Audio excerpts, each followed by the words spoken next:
Imagine finding out that something you do every single week in your own kitchen, something you do specifically because you are trying to be practical, trying to save money, trying not to waste food, is quietly and systematically creating the conditions for one of the deadliest cancers in the human body without you knowing. Does that sound extreme? Unfortunately, it is not. There is a habit that hundreds of millions of people repeat every week without a second thought. Reheating leftovers. And the truth about what happens inside 5 very specific foods the second time heat touches them is something that most people will go their entire lives without ever being told.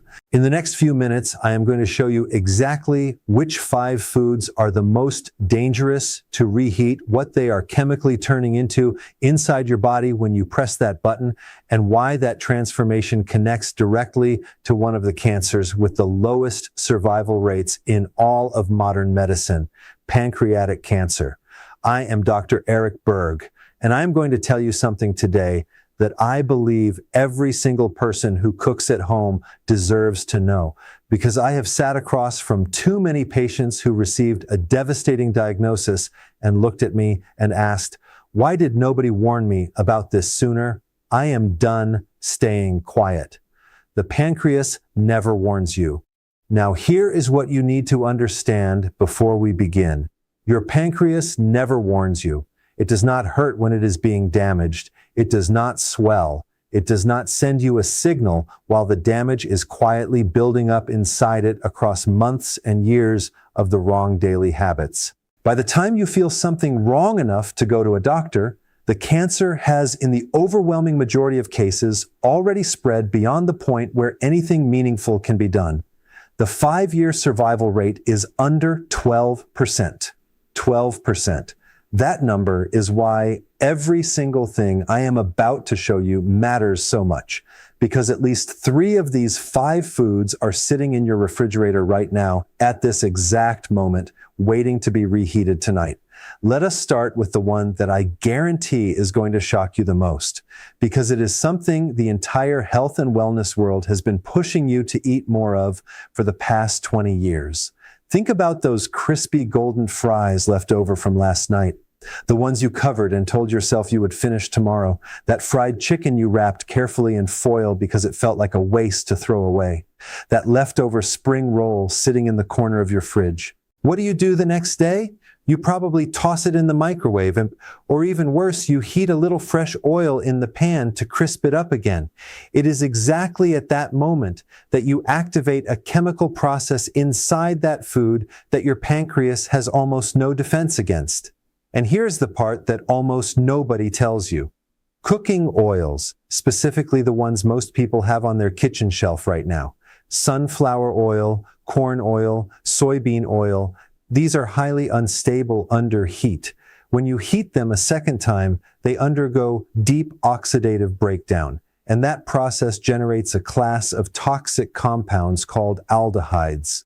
The 2 most dangerous ones have names you probably cannot pronounce, but you do not need to remember the names. You just need to understand what they do to your body. Free radicals released from reheated oil are like hundreds of sparks flying off an out-of-control fire, each one small, flying randomly in every direction, landing on your healthy cells, destroying them from the inside, including the DNA that tells each cell how to grow, when to stop, and when to die the way it is supposed to.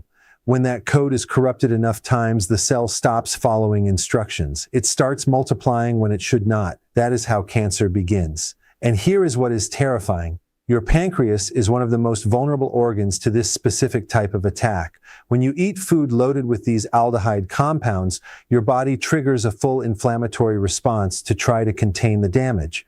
But if you are eating reheated fried food multiple times a week, and I want you to stop right now and honestly think about this, how many times did you reheat something fried just this week? Comment that number below. Because here is what that habit is doing to your body every single time. Your body never gets to turn that inflammatory response off.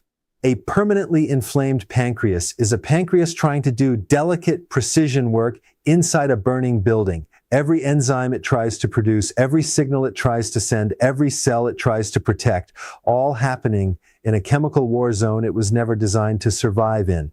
Eventually, it cannot keep up. And when it stops keeping up, You do not get a warning. You just get a diagnosis. You might be feeling signs of this right now as you watch this and have been completely explaining them away. A dull heaviness in your upper abdomen. After meals you keep dismissing as overeating. An unexplained fatigue that sets in specifically after you eat that you blame on a long day. A vague discomfort just below your ribs that comes and goes and you have been calling poor digestion. It might not be poor digestion. The fix. First rule. Absolutely non-negotiable. Never reheat fried food in oil. Not fresh oil. Not the same oil. Never. Use a dry oven at 180 degrees or an air fryer. Dry heat brings back the texture without a single drop of new chemical damage. Second rule. Frying oil is single use only. Fry today, throw it away today. Because that comparison, a bottle of oil versus not getting pancreatic cancer, that is the actual choice you are making every single week without even knowing you are making it.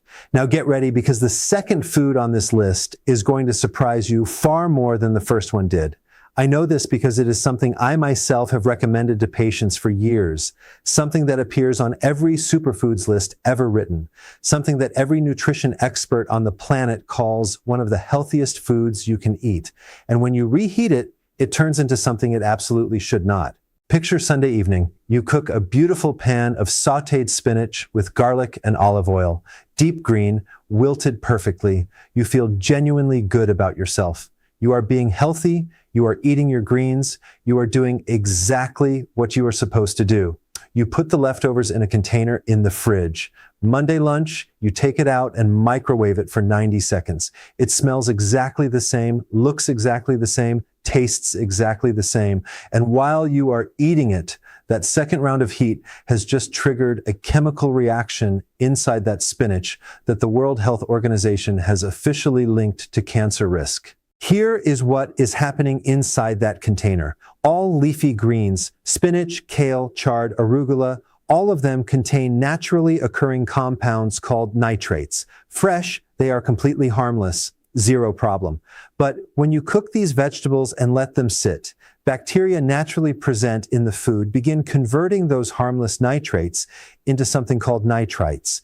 And when you apply heat a second time, those nitrites react with amino acids in the food and form compounds called nitrosamines. Burn that word into your head, nitrosamines. The International Agency for Research on Cancer classifies nitrosamines as probable human carcinogens, and they are genotoxic, meaning they go directly inside the nucleus of your cells and damage your DNA. Not from the outside, from within the genetic machinery itself. Think of your DNA as the master blueprint your body uses to build and repair everything. Nitrosamines are like someone breaking into the blueprint room every few days and quietly changing one measurement, erasing one instruction. Your repair systems catch most of it, but not all of it. Over months and years of repeated exposure, the accumulated corruptions in that blueprint start producing cells that do not behave the way they should. And here is what is terrifying about your pancreas specifically. Once nitrosamines enter your bloodstream after that reheated spinach, they travel to every organ your blood reaches. And the pancreas is called into the detoxification effort repeatedly, week after week, bathing in genotoxic compounds while simultaneously being forced into chronic biochemical stress. How many times this week did you cook leafy greens and reheat them the next day? Write the real number in the comments. Because most people do this completely innocently. And the innocence of it is exactly what makes it dangerous. The fix. Eat your cooked greens cold. Cold cooked spinach in a grain bowl, tossed in a salad, folded into a wrap. Every nutrient is still there. Zero nitrosamine formation because there is no second heat. If you need them warm, cook only what you are eating right now. Not a batch for the week, just this meal. And if you do reheat, once only. Each additional heating cycle multiplies nitrosamine formation. That is not a metaphor. That is chemistry. Now the third food. And this one I think is going to be the most shocking thing we cover today because it is the most innocent looking food in existence. No strong flavor, no strong smell. And the danger inside it cannot be detected by any of your senses. Think about the pot of rice you made a few days ago. You made a large batch because it is easier that way. You have been reheating portions of it every day. This is completely normal. Every household on the planet does this. And hidden inside that rice, from the exact moment it stopped cooking and started cooling, a biological process has been quietly unfolding that most people have never once been warned about. I need to introduce you to a bacterium called Bacillus cereus. This organism is present in raw rice from any supermarket anywhere in the world. Cooking kills the active bacteria, but it does not kill the spores. A spore is a hardened biological survival structure that certain bacteria produce specifically to survive conditions that would kill them. Boiling water cannot destroy them. Normal cooking temperatures cannot touch them. They sit dormant in your perfectly cooked rice, completely invisible, completely undetectable by any smell or taste, waiting for the temperature to drop into their ideal multiplication range, which is exactly the temperature of your kitchen counter as that rice cools after cooking. The moment the temperature drops, those spores wake up. They multiply. They produce toxins. And here's the detail that matters most. One of those toxins is heat stable. When you microwave that rice the next day, you kill the live bacteria. But the toxin they already produced while they were multiplying, your microwave does not touch it. It survives the reheating completely intact and enters your body in full working order. Think of it like this. Imagine a factory producing toxic chemicals in your basement without you knowing. You find out and shut it down. You turn off every machine, but the barrels already produced before you shut it down are still sitting there in the warehouse. Your microwave shuts down the factory, but the barrels are already in your bowl and you are about to eat them. Now, here is the pancreas connection. Repeated low-level exposure to these toxins, even without dramatic full-blown food poisoning every time, creates chronic low-grade inflammation throughout your gut. And science has clearly mapped what researchers call the gut-pancreas axis. Your gut and your pancreas share blood supply, lymphatic drainage, and inflammatory signaling pathways. A chronically inflamed gut sends those inflammatory signals directly to your pancreas, every time, without exception. How many days has the rice in your refrigerator been sitting there right now? 1 day, 3 days, a week? Comment the real number, because that number tells you exactly how much risk you have been quietly accepting. The fix: cool cooked rice within 1 hour of cooking. Spread it wide and shallow, not piled deep. More surface area means faster cooling, means less time for those spores to activate. Eat it within 24 hours. Reheat it fully until steaming hot throughout. Then eat it completely. Do not put it back in the fridge after reheating once. These are not complicated rules. They are just rules most people have simply never been told. Now, the fourth food, nearly every family eats this multiple times a week. And the danger here comes from a specific feature of one very common kitchen appliance that creates invisible pockets inside food that look perfectly safe from the outside. You made roasted chicken thighs last night, golden, perfectly cooked all the way through. You saved them in a container in the fridge. Today at lunch, you put 2 pieces on a plate, microwave them for 2 minutes, touch the outside, it feels hot, and you eat. This is a completely normal Tuesday in millions of homes.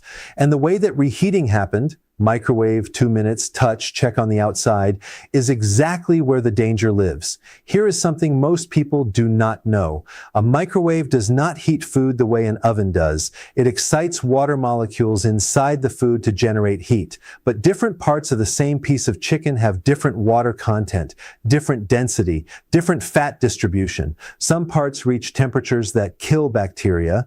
Other parts, just centimeters away, stay at exactly the temperature where bacteria not only survive, but actively multiply. These are called cold spots. You cannot see them. You cannot feel them from the outside. The outside can be scorching hot, while the center is sitting at the precise temperature that dangerous bacteria prefer. 2 bacteria make this specifically terrifying with chicken: Salmonella and Campylobacter. Both present in raw poultry at very high rates. Proper initial cooking eliminates them, but recontamination after cooking is entirely possible. On your hands, on the counter, on utensils. And those cold spots in your microwave reheated chicken are warm, moist, protein-rich environments, not death zones for bacteria. Incubators.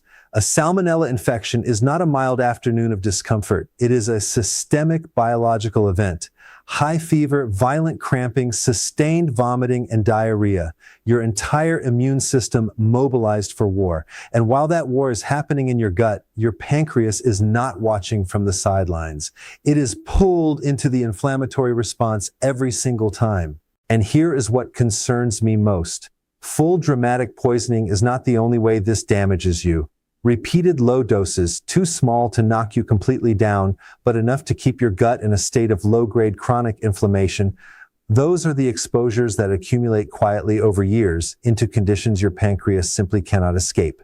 Be completely honest right now. When you reheat chicken, do you verify it is steaming hot all the way through the thickest part, or do you touch the outside and assume the inside matches? That gap between assumption and reality is exactly where salmonella lives. The fix: use the oven. 175 degrees Celsius, covered tightly with foil, 15 to 20 minutes. The moist, trapped heat reaches every part uniformly. No cold spots anywhere. If you must use a microwave, cut the chicken into small uniform pieces. Use medium, not maximum power. Stop halfway through and rearrange everything. Then let it rest covered for 2 full minutes after heating, or eat it cold. Cold chicken shredded into a salad eliminates every single risk we just discussed. 0 reheating, 0 cold spots, 0 inflammatory cascade reaching your pancreas. Now we have reached the 5th and final food. And this one is unique because it carries not one, but 2 completely separate chemical dangers happening at the exact same time. 2 different attacks on your pancreas from a single bowl of leftovers. Think about the roasted potatoes from last Sunday. Perfect, golden, crispy outside, fluffy inside. You made a whole tray.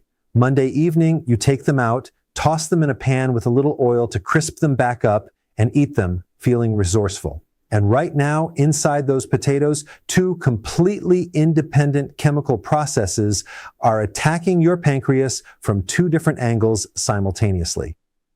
The first attack comes from a compound called acrylamide. The International Agency for Research on Cancer classifies it as a probable human carcinogen. It forms when starchy foods are exposed to temperatures above 120 degrees Celsius. That golden color you love on a perfectly roasted potato, that crispiness, that is the Maillard reaction. And acrylamide forms as part of that exact same process. Here is what makes reheated potatoes specifically more dangerous than freshly cooked ones. When a potato is cooked once and then refrigerated, its surface dries out. Sugars and amino acids concentrate at that dry surface. When you apply high heat a second time, the chemical conditions for acrylamide formation are more favorable than they were during the first cooking. You may be getting a meaningfully higher carcinogen load from your reheated potatoes than from the original meal. That is attack number 1, direct carcinogenic damage to pancreatic cells. Now attack number 2. This one exhausts your pancreas in a way that compounds silently over years. When potatoes are cooked and then cooled completely in the refrigerator, something remarkable happens. Part of the regular starch inside converts into resistant starch. Resistant starch is genuinely protective. It moderates your blood sugar, it slows glucose absorption, it feeds beneficial gut bacteria. A cold-cooked potato is metabolically a completely different food than a hot one. The moment you reheat that potato at high heat, that resistant starch converts back into regular, rapidly digested starch. The beneficial transformation that happened during cooling is destroyed in 90 seconds in your microwave. What was gentle on your blood sugar is now a spike. And who responds to that spike? Your pancreas. Specifically, the beta cells that produce insulin, forced into a sudden, large, urgent release. Once completely normal. But 3 times a week, every week, for years, those beta cells are being driven into repeated emergency production events. They exhaust, they become less responsive, they degrade, and progressive beta cell exhaustion is a documented pathway toward the chronic conditions that precede pancreatic cancer. 2 attacks at the same time. Every single time you reheat those potatoes. And if you refry them in oil, you are stacking the dangers of food 1 on top of food 5. Maximum acrylamide, maximum oil oxidation. Every single hazard from this entire video concentrated into one dish. How many times this week did you reheat potatoes? Comment the honest number right now. The fix: eat your cooked potatoes cold whenever you possibly can. Cold potato salad with good olive oil, a little vinegar, fresh herbs. It sounds strange until you try it. You keep all the resistant starch, eliminate additional acrylamide, and give your pancreatic beta cells a meal they do not have to fight against. If you need them warm, steam them, or use the lowest heat that just takes the chill off. Warm, not hot, and never ever refry an already cooked potato. A fresh potato fried once is a completely different chemical event than a cooked potato fried twice. We have now gone through all 5. And before you close this video, I need to tell you something that matters more than all the information we just covered. If you have been doing these things for years, it is not too late. The human body has a capacity for recovery that genuinely humbles me after all my years in medicine. Chronic inflammation can come down. Damaged cells get replaced constantly by new ones. The conditions we discussed are not a sentence. They are a starting point, and every better choice you make from this moment forward moves you in the right direction. What I am asking you to carry out of here today is not fear. Fear paralyzes. What I am asking you to carry is the specific practical knowledge that lets you make one different choice tonight. When you open that refrigerator, fried food, reheat it dry in an oven or air fryer, never in oil, leafy greens. Eat them cold or cook only what you need right now. Rice, cool it fast, refrigerate within the hour, eat it within 24 hours. Chicken, oven not microwave, or eat it cold. Potatoes, cold whenever you can, or gentle low heat.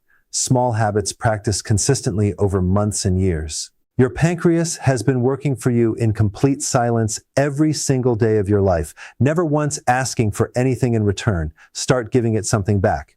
I am Dr. Eric Berg. If this gave you something real today, think of one person you love right now. Your mother, your partner, your closest friend, someone who reheats rice every day and has never heard any of this. Send them this video right now, not tomorrow, right now. That might be the most important thing you do today. Take care of yourselves. See you in the next one.